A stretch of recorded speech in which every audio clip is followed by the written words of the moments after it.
Welcome, ladies and gentlemen, to Tu Cuentas Cine Youth Fest Film Chat web series powered by HITN. HITN is America's leading Spanish language non-commercial television network servicing over 35 million households in the United States and Puerto Rico with entertaining and educational content. Tu Cuentas Cine Youth Fest is a platform powered by HITN and is bringing together a community of storytellers who are paving a way to a more inclusive industry on and off the screen. Please make sure you go to cineyouthfest.org to see our finalists in this wonderful film contest that we have been running and have gotten amazing responses for. So make sure you follow us on IG as well, where we will be announcing the winner October 16th. My name is Flaco Navaja. It's a pleasure and an honor for me to be here moderating this wonderful panel with some amazing guests. If you want to know a little bit about who I am, check out this awesome video. Flaco Navaja is a poet, writer, singer, actor, and performer who was born and raised in the Bronx, New York. For 25 years, he has established himself as a prominent voice of the Puerto Rican diaspora and has graced acclaimed theater stages such as the Public Theater and Pregones PRTT. As a poet, spoken word artist, he has performed nationally and internationally and has hosted the legendary Open Mic Showcase, All That, Hip Hop Poetry and Jazz at the famous New Yorican Poets Cafe. He's also appeared on 4 episodes of the HBO series Russell Simmons' Deaf Poetry Jam and had the honor of being a part of the Tony Award-winning international tour. As a singer, his voice can be heard on the theme song for PBS Kids' animated show Alma's Way and on the Grammy-nominated soundtrack In the Heights, the movie, along with legend Mark Anthony. Both songs were written by Lin-Manuel Miranda. He currently performs with his band, The Razorblade, his own style of salsa music which he combines spoken word with old-school salsa. He recently released his first single called Cántale a la Vida, which can be heard on Spotify. Navaja is a SAG member and his TV film credits include Alma's Way, Blue Bloods, Gotham, East Willie B, CSI New York, Roma the Silent Film, Love Magical, Gun Hill Road, and Fighting. That was pretty awesome. Thank you so much for that. Cool. So enough about me. So why are we here? Welcome, ladies and gentlemen, to Up the Stream Without a Paddle, Latinos in the Streaming War. It is my distinct pleasure to be joined today by 2 amazingly talented film directors and creatives. Our first guest is an amazingly talented director by the name of Jorge Xolalpa. Here's a little video about him. Jorge Xolalpa is an award-winning filmmaker and CEO of My Pictures. His studio concentrates in the production of female-driven stories. In 2019, Jorge launched NYTA, Not Your Typical Assholes Films, a mighty Aphrodite Pictures sister company with the intent to produce LGBTQIA+ and or Latinx content created for and by Latinx filmmakers. His 2020 film, Your Iron Lady, was in consideration for a Golden Globe nomination and received great reviews from members of the Hollywood foreign press. The film was also reviewed in countries such as Spain, Japan, Israel, and France. Although Jorge did not attend film school, his writing and directing method have been critically acclaimed by many in the industry. His thematic is constantly very dark and dramatic. Jorge has publicly admitted that he is heavily inspired by the works of Darren Aronofsky, Yorgos Lanthimos, and Woody Allen. Hola, Jorge. How are you? It's a pleasure to meet you. Pleasure to meet you too, Flaco. Thank you so much for having me. I'm really excited to be here today. Thanks. That was an amazing video. I can't wait to go dive head first into all of your work, man. Yeah, no, it kind of caught me off guard. I wasn't expecting that. It was really cool to just kind of watch all my work in a couple seconds. It took me back to when I first started, which is really, really cool. That's awesome. Well, I'm going to introduce our next panelist.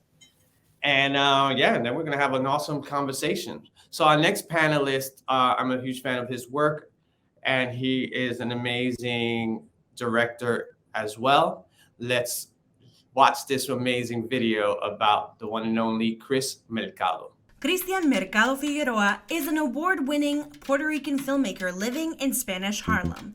Mercado's distinct voice addresses issues of identity, family, and systemic oppression across race and class. His work is celebrated for its portrayal of working-class struggles, highlighting love and loss. Mercado has directed content for Billie Eilish, Aquafina, Bad Bunny, and Adult Swim, among others. He's also directed comedy specials for Hannibal Buress, SNL's Sam J, and London Hughes for Netflix. Chris's music-driven short film Palante won the 2019 SXSW Film Festival Jury Award, and in 2021, he won again with his short film Nuevo Rico. His work has been part of the official selection in more than 60 film festivals worldwide. He has won more than 30 awards so far. His short film Mariposa toured the 2020 film festivals with high acclaim. Currently, Chris is directing a feature film, rebooting a beloved 90s cartoon, writing a script about his experience with love for a major studio, and slated to direct 2 other films. In other words, he keeps busy. Bravo! Hey, Chris. How are you, brother? I'm good, man. Chilling. Just excited to talk, Same here. Well, it's a pleasure and an honor to be sharing space with you. And we're going to get this freight train rolling. All right. Cool. So welcome, everyone, to Up the Stream Without a Paddle, Latinos and the Streaming Wars. Streaming services such as Netflix and Hulu are making huge inroads in the film industry, yet this impact on authentic and meaningful Latina representation is still an open question, right? First it was theaters, then it was cable television, and now streaming platforms. So my first question is, how do we take advantage and insert ourselves into the streaming wars in every way possible, given this new landscape that has been created for us here?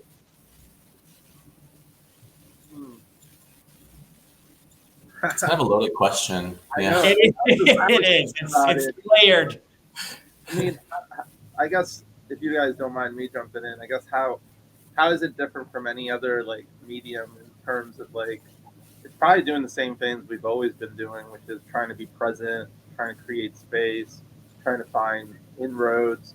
I think with streaming services are definitely becoming the dominant format, but I think it's just trying to it's similar to what we've done for the most part, right? Trying to create some sort of space for us to exist in and tell our stories. So I don't know how it's similar to what we've done with cinema in general. Streaming is just, I feel to me it's more like a platform, and there's differences for sure, in terms of accessibility, but there's also complications with it as well, Jorge, do you want to add anything? Yeah, I mean, I think it's like every. It's so difficult to answer that question because everyone has a different avenue. I've seen several material go onto streaming platforms, and the way the way that it starts is completely different for everybody. And I'm kind of getting stuck with this how to explain it, because I personally, it took me 4 years to get my films into streaming platforms. Apple, which one of them started streaming this month, and it's just kind of been a journey. And I've never taken into consideration that it had to do anything with me being Latino. I just think it has to do with the content that we create, which is something that we have to continue pushing every single day of our career. I mean, yes, I'm not gonna lie. There's always some kind of issue because of Latinos being pushed to the side, but I like to think that I have more to offer than just my my Latinidad. It's never been really like an issue when it comes to that. But it's difficult to answer the question because it works differently for everybody. I mean, it works really different for everyone, and it's unfortunate to sometimes we see these shows get canceled. But it's just kind of how the industry is going, which I think that we're getting closer to creating something bigger, but we have to see. We have to wait and see.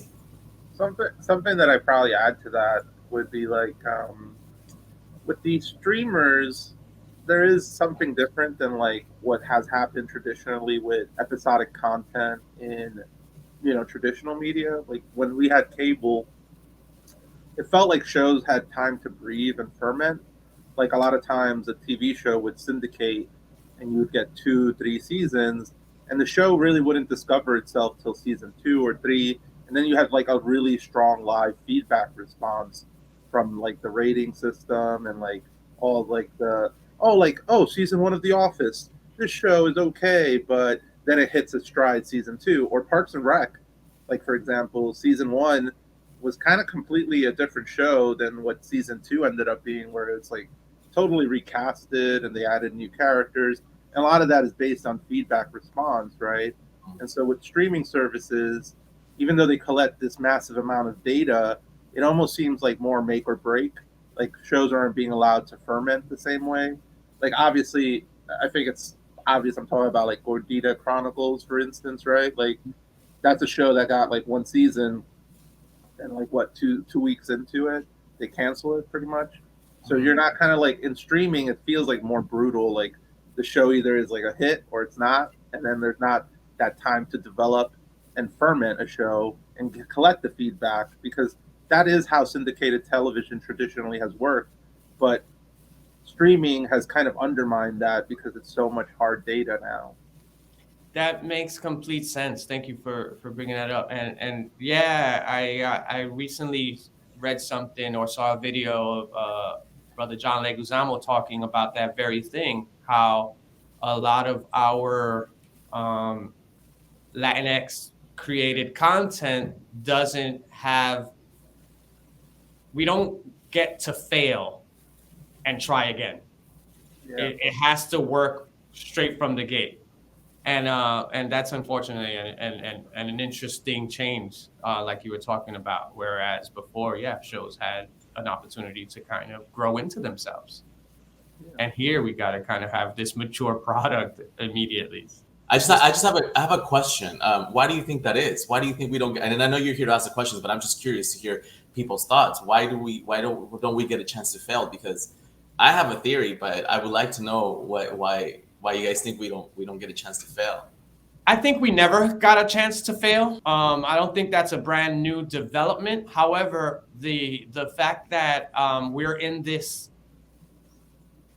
attention span lacking generation where things you would think that streaming creates more opportunities for content, but like Chris was saying about that hard data coming in real time, executives are holding on to their pockets in a different way, I feel. I feel that's one of the reasons why we don't have an opportunity to fail. It's like the attention span is like, all right, we're on to the next. Yeah. I think it's interesting too, just because there's like this feeling of like trying to quantify the audience in a way, and I think our audience is it's not as easy to quantify because there's a lot of, I think we're not a monolith, so it's not like one answers it all. But like I think the way that the system keeps trying to interpret it is like, how do you make it one audience? And so, you know, we really, I think, like in a large way, should just focus on like telling good stories and like and try to create material that transcends, sort of. You know, like when I think of a show that's really successful, like say maybe like Atlanta or Rami are two good examples. I think, even though the shows are very distinct in their perspective, they have something that transcends. You know, that kind of makes them almost like easier to watch, like universally in some ways, because they're so quirky or so weird.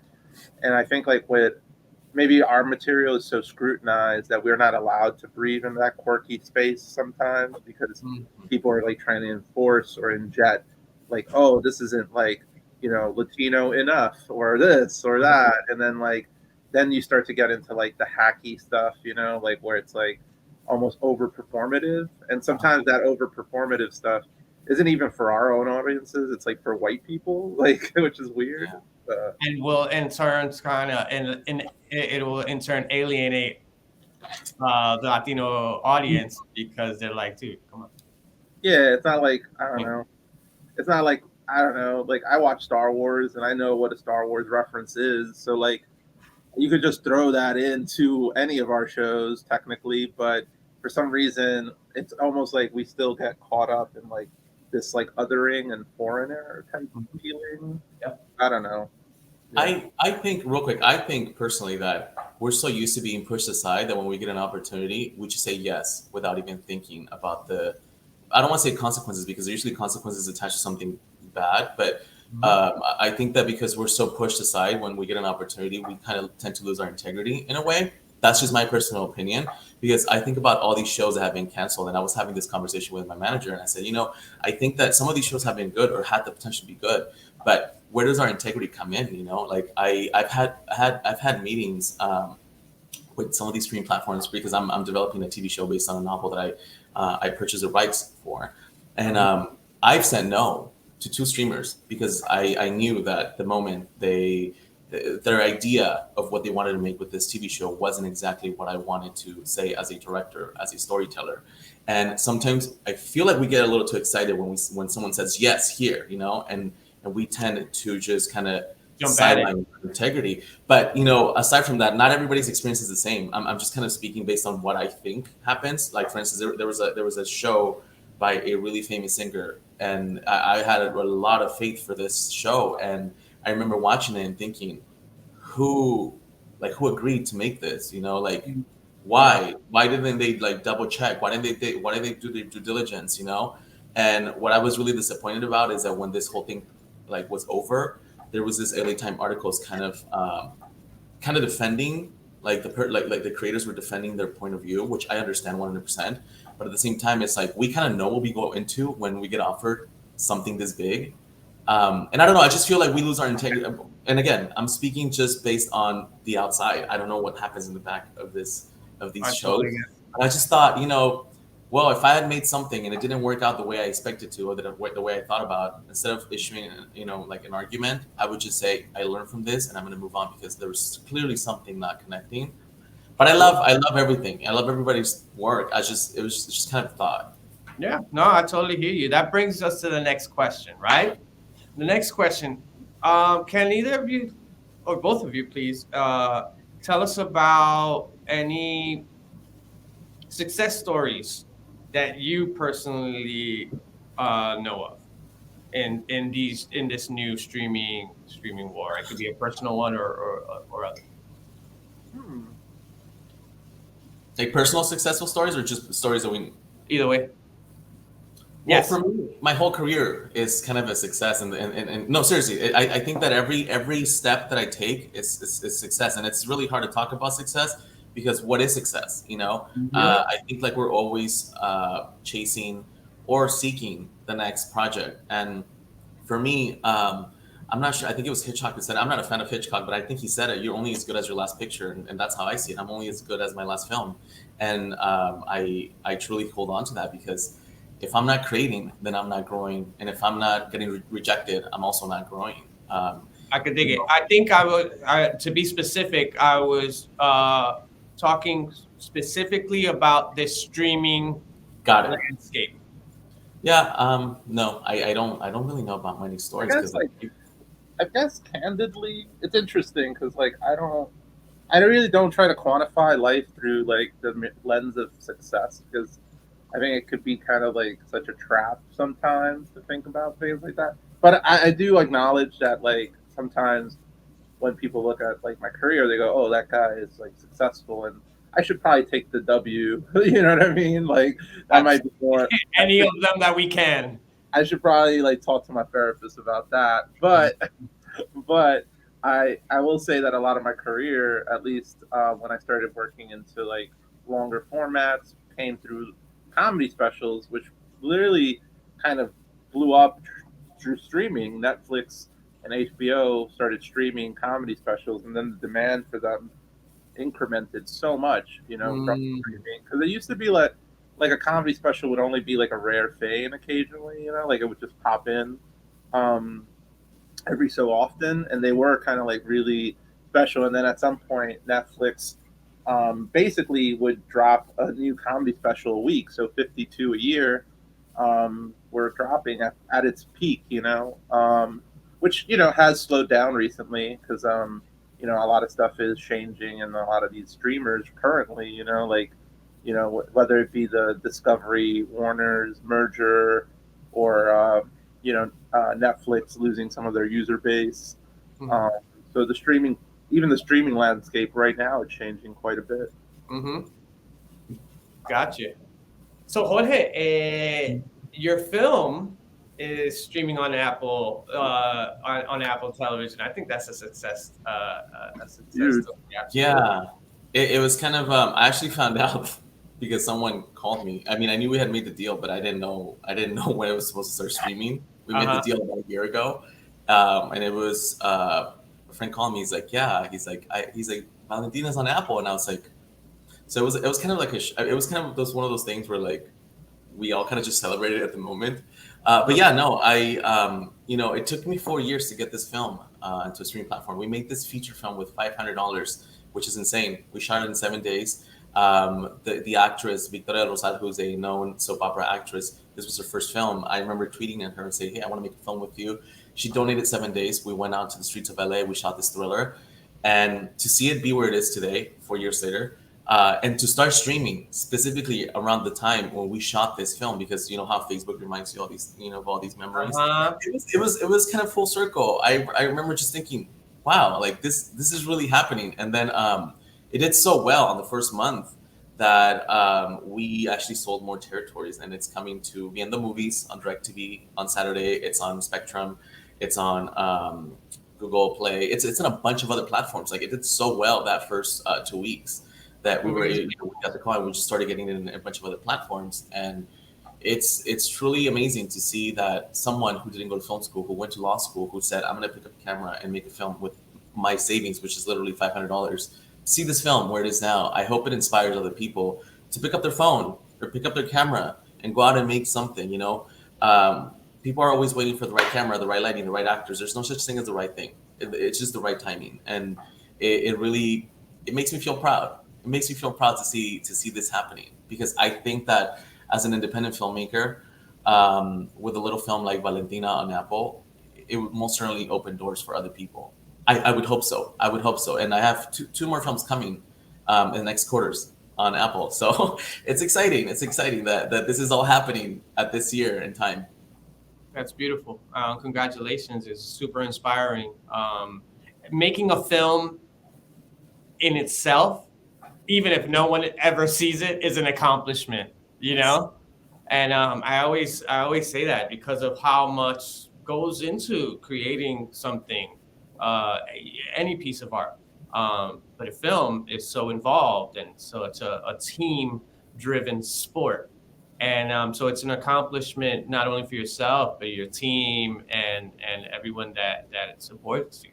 So congratulations. Thank you. Can any of you share any stories that illustrate how Latinos are or are not becoming a meaningful presence in the made for streaming industry? Please include your own experiences. So, how are Latinos becoming or not becoming a meaningful presence in the streaming industry, in the made for streaming industry? I think it's a work in progress too. We talked about like the shows that get they only get one season. People don't really get the time to explore that story or that specific project. And I don't know why. Again, I had my theory, which I already shared, but I don't know why that happens.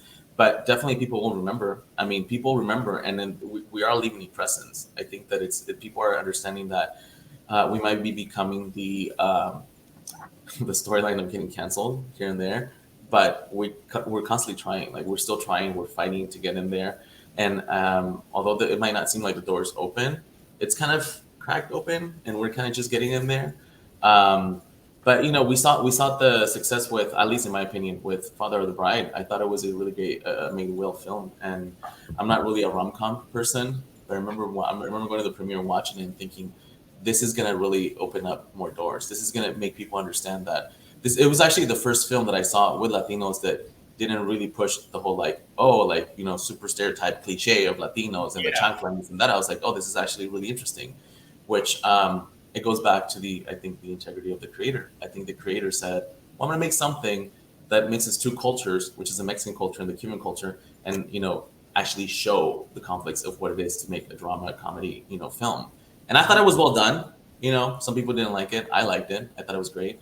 I came home and I told everybody in my family, I was like, y'all should watch this movie because I think it's great. I think it's the first Latino story film that I see that it's not stereotyped, that it's not like the two other Latino films that just came out this year, in my opinion. But maybe because they had some kind of Mexican culture in it, and I'm Mexican, so I don't know. I can dig it. Chris? What was the question again? Sorry, just so that I can. All good. And I was asking if you can share any stories on any stories that illustrate how Latinos are creating a presence or not becoming a meaningful presence in the made for streaming industry. I think there have been inroads for sure. Like you do have like moments that like, oh, that's like something that signals to it. But then I think like, like as pointed out, there has been a lot of like cancellations and a lot of things that haven't been hitting completely right.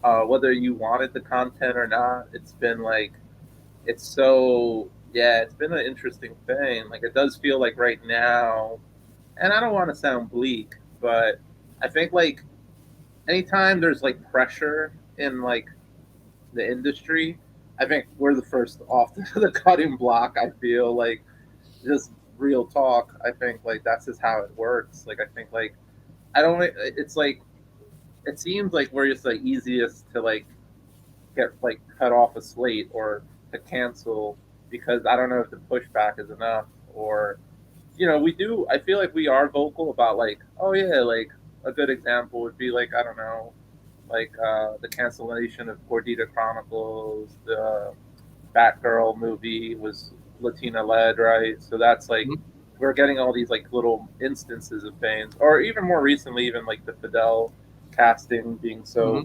weird, and it just feels like somehow our presence isn't like quite like understood or respected. So like, I think, that's kind of a problem actually. And even right now, if I had to say like, oh, I got to point to like a new show that represents our community or something or a movie, I wouldn't have an easy time pointing to it, honestly. Like it's just not like, I don't know, like it's hard to point to it right now because I don't know if anything's being made or released, like off the top of my head. This doesn't feel easy to point to. I can dig it. I think we come from a resilient people, and I think consistency and that fight has to continue, and creating interesting characters and telling interesting stories that highlight our Latino identity, yet are also highlight the universal human condition and Yeah. and things like that are so important, yeah, I'm looking forward to one of the things I'm looking forward to watching is this comedy, This Fool on Oh, Hulu. that's a great example. Actually, this fool is awesome. Actually, yeah. Thanks Yeah, for. I'm a fan of both of the cast, and yeah, it looks like it's gonna be it looks like a fun one. It's on my list definitely. No, totally. That actually more recently is a great example of something to point to, and I'm glad that that's come out and like that exists, and hopefully it gets renewed, and like I want that show to live, Mhm. past the first season, hopefully. Yeah, me too, man. Cool. This has been super fun. I want to continue. This is and this is the question that I'm sure you'll continue to get, and you will continue to get throughout your career. But got you. What is your best advice for young Latinos looking to enter the media industry? It's a big question, and I know it's a broad one, but Mm. yeah. Oh man, yeah. Should I jump on that one? I'll jump on it. Yes, Whatever. please. I think it's just make stuff you love, like make things you care about. Don't be afraid. Regardless of resources, resources are always going to be a battle, no matter what scale you work on. Like even in a big movie, you're still combating resources because you can't have infinite resources, no matter what. So I think like just learn to work within what you have and value storytelling is kind of like the magic, but also value your perspective. Like the more you can kind of figure out what you have that you can say that only you can say, the stronger and more bold it'll be and more cuts through the noise. And specificity is important. Like if you're a blunt object trying to penetrate a balloon, you're never going to pop the balloon because it's too broad. But if you're very specific, you're like a needle, and you can kind of get through the surface. And it's like just being honest about my own career, I've just been very specific about what I like and what I do and what I want to do, and I don't really compromise too much on it. At least I don't think I do. Like I just kind of like I want to make cool stuff, and cool stuff happens to be coming from me. And I think just by virtue of it being coming from me, it is Latino by inherently, but I don't think it's like overt in like a way that's like annoying or anything. Like like it's not trying too hard. It just is. Anything I touch is Latino instantly, just by virtue of existing. By virtue of existence. I love that. Absolutely, I agree. Yeah. Jorge, what do you think? For me, it's very simple. Believe in yourself, like you believe in others. And I always say, who do you believe in? Steven Spielberg, Quentin Tarantino. Believe in yourself like they believe in themselves. Believe in yourself like you believe in them, because no one's going to hand you anything. The only person that you have to live with for the rest of your life is yourself, and you have to see yourself every day. So imagine what you can accomplish if you just start believing in yourself and you started shutting everything out. Because, and that's just like the beginning.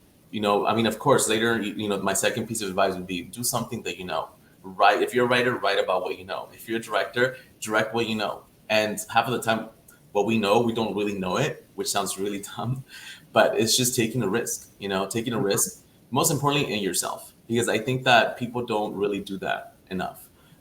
We support businesses, we support small businesses, big businesses, big films, but we don't really show up for ourselves that often. So believe in yourself. Truly believe in yourself like you believe in God. And I know that sounds really, really insane, but you have to.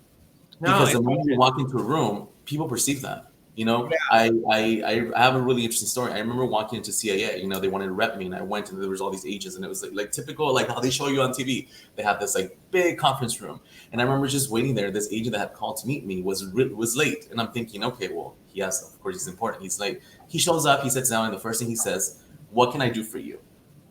And I said, "Absolutely nothing." I got up, and my manager looked at me, and they were like, "What's going on?" And we left. And I was like, you know, that kind of attitude doesn't work. Yeah. Why am I going to work with someone that thinks that they're going to do something for me? How about how can we work together? You know, and I did that because I believed in myself enough to know that that wasn't the place that I needed to be. You know, so little doggy. Hey, so yeah, just have the integrity and to believe in yourself. To know that it's okay to say no sometimes. It's okay to say yes. You know, because what's going to happen? The worst thing that can happen is that it all works out perfectly. And the reason why I say it that way is because now you have to perform. Whenever you get that thing that you wanted, now you really have to go for it. And and I think that's like really terrifying. But believe in yourself and walk around and talk about your work like you mean it, like you love it, like you gave birth to it. You know, stop putting yourself down. Oh, I made this little short film, but you shouldn't watch. Well, why am I not going to watch it? If you're telling me not to watch the film, then why should I take time to get to know your work, to get to know you? So it's difficult, but practice it. Practice telling yourself that you're the shit. You know, like just believe in yourself because it's important. It's important. You can do the next $10 million film, but if you don't believe in yourself, let me tell you, that film is going to be nothing.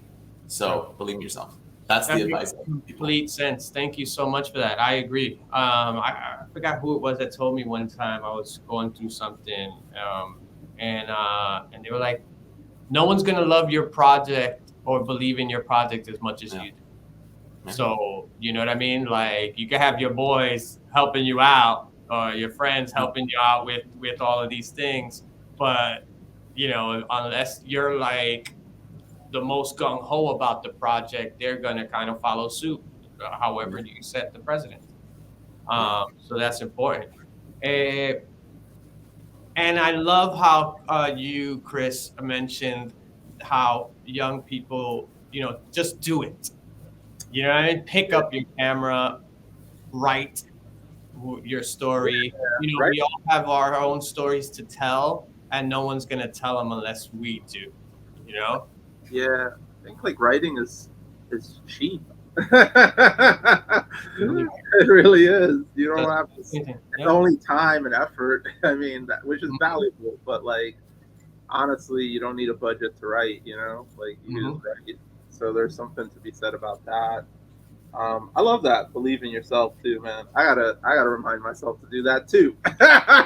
Me too, brother. Yeah, and our stories count. You know, cuentas. Our stories count.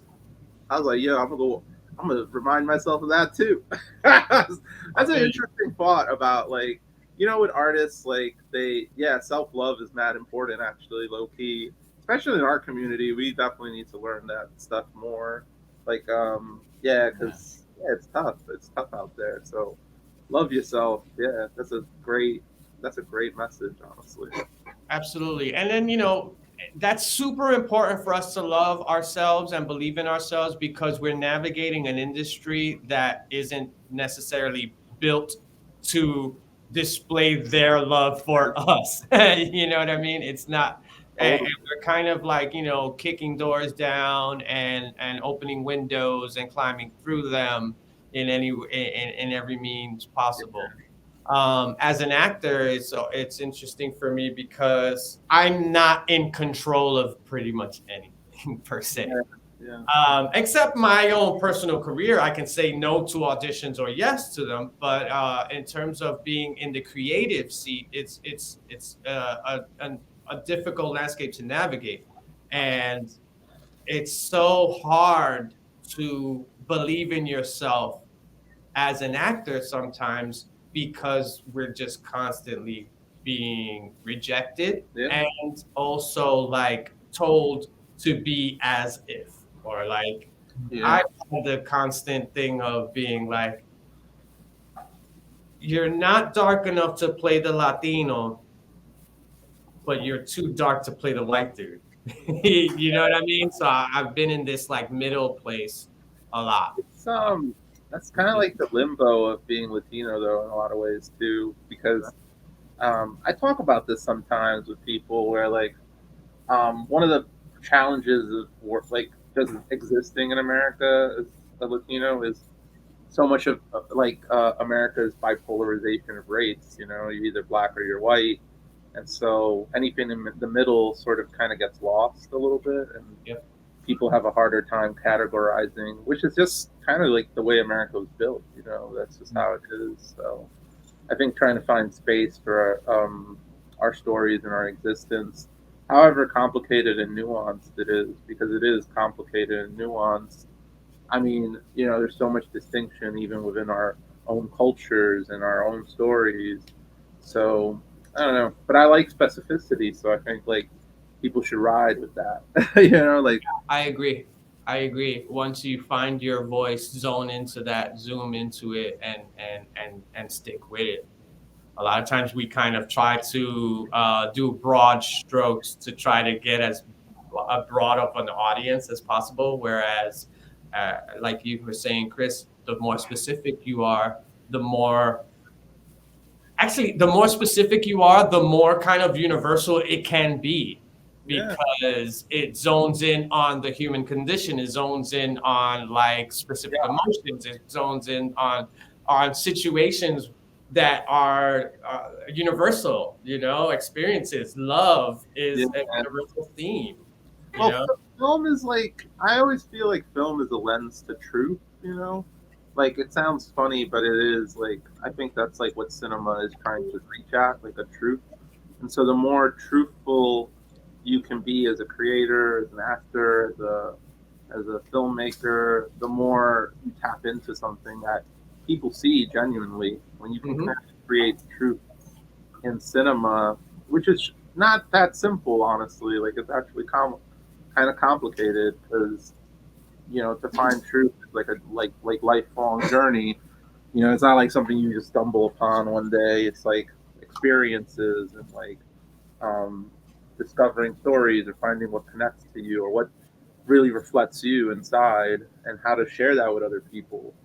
So I don't know. The journey to truth is tough, but cinema is ultimately built on, I think, on that idea of truth. And it's a complicated thing because when we think about in America how it's like very much like an industry. So there's like this idea of it has to be filtered or processed or Yes. capita. You know, Packaged. I think people kind of lose sight of like the idea that the truth has to be the core of it first. You know, and then like but the I think learning how to navigate with the truth in those circumstances becomes its own kind of magic trick, you know. So like, yeah, like I think that's just something we all should probably figure out as we navigate these spaces, you know.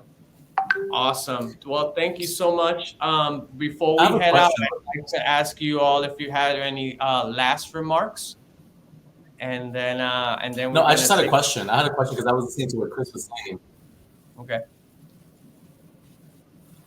So when you write, do you like sit down and write and say like, this is gonna be a Latino character, and you just think about like all the Latino stuff that you can put into this character? Is that kind of how do you do it?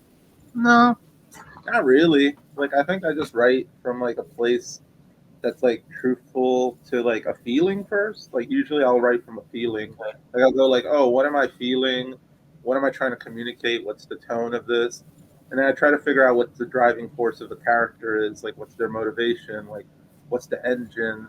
What's the truth and the lie too? Because I think people live with truth inside of themselves, you know, but sometimes they lie to themselves about what that truth is. Mm. And so because film so much is about you know, discovery and change. Like I think it's like always interesting when you have a journey to truth, right? So like if the character begins in a lie and then moves towards truth, they're discovering themselves or discovering, and then you get, you know, you see change happening. So I think like I usually try to tap into like an emotion first, and if the character happens to be Latino, I mean, yeah, that's like easy enough to do. It's like they're a human being, you know. It's cool to be brown, you know what I mean? Like I think Yeah. I mean me personally, I've been living as a Puerto Rican dude like my whole existence. So like I don't know. Like I think that shit is dope. like Exactly. Man, that's a perfect segue. That is perfect. I want to thank you too. Yeah, you are both inspirations. And thank you so much for all the wonderful work you do. I implore everyone to support these brothers and the work that they're putting out into the world. Continue to strive to tell your stories, believe in yourselves, and love yourselves. Awesome, guys. Thank you so much, Chris and Jorge, for joining us today. I super appreciate you. I'm a fan of both of yours. And listen, holla at me. I'd like to work with you eventually. You know what I'm saying? Yeah, so thank you so much once again. Peace. Thank you, ladies and gentlemen. You have been watching Up the Stream Without a Panel, Latinos and the Streaming War, a Tu Cuentas Cine Youth Fest film chat web series episode powered by HITN. I would like to thank all of our sponsors for making this wonderful conversation happen. My name is Flaco Navaja, and it's been an honor. Thanks to our sponsors, we continue to have important conversations that educate and inspire the most valuable asset for a brighter future, the new generation of Latinx creatives. Visit cineyouthfest.org to find out more, because tu cuentas.